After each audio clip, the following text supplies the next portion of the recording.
ao anatin'izay tontolony fifidianana izay ihany misy ny fampiofanana momba ny fifidianana moa izay nikarakarainy vondrona afrikana tetsy amin'ny hôtel Ibis Ankorondrano ho an'ny vomiera maleo tena misana fifidianana nany senita ny farana tamin'ny fomba ofisialy androany moa izay fampiofanana momba ny fifidianana izay mitondra ny anjinjiny izay ary Marc Antoine. Atrikasa fampiofanana nandritra ny 5 andro momba ny fikarakarana fifidianana amin'ny faranana tamin'ny fomba ofisialy androany teny amin'ny Ibis Ankorondrano. Nozaraina tamin'ireo mpikatroka izay mpikambana teo an'ivo vomeram-pirenena mahaleo tena misana fifidianana na ny senita ny akamaroan'ireo mari-pahaizana izay nentin'ny vondrona afrikanina sy ny fikambanana tsy miankina bridge nanamariana fa nanaraka tokoa ny fifanana izy ireo.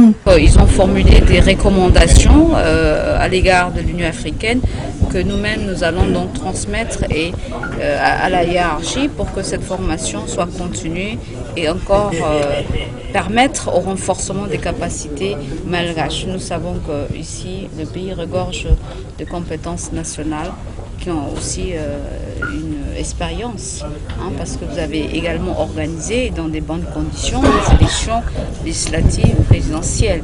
Il restera les élections municipales et je pense que cette formation a apporté un plus pour voir encore plus clair la réalité et surtout les défis qui attendent aussi la CENIT. Nandritrany valandresaka tamin'ny mpanao gazety dia nanamafy ramatoa Awa Ahmed Oussouf izay solotena maharitra ny vondrona afrikana eto Madagasikara fa nentina indrindra nampitana ireo hevitra rehetra izay entina hanatsarana ny fomba fitantanana sy ny fikarakarana ny fifidianana no antom-pisian'ity atrikasa fampiofanana ity. Izany hoy nambarany mba hitohizan'ity fampiofanana amin'ny fomba maharitra ahafahana mifampizaratra ekefa. Nanamafy ity solotena vondrona afrikana ity fa hanohana hatrany any Madagasikara sy ny fitondrana malagasy izy ireo amin'ireo asa fampandrosoana isan-tsokajiny. Ho andramatoa Beatrice Atala, filohan'ny vomeram-pirenena mahaleo tena misana ny fifidianana dia nahafahana anjery ireo fomba maro samihafa hanatsarana ny fikarakarana ny fifidianana ny 5 andro nanaovana fiofanana. Marihana fa hikarakara famelaberanakevitra lehibe momba ny fambolena eto Madagasikara ny vondrona afrikana ny 3 sy 4 Jolay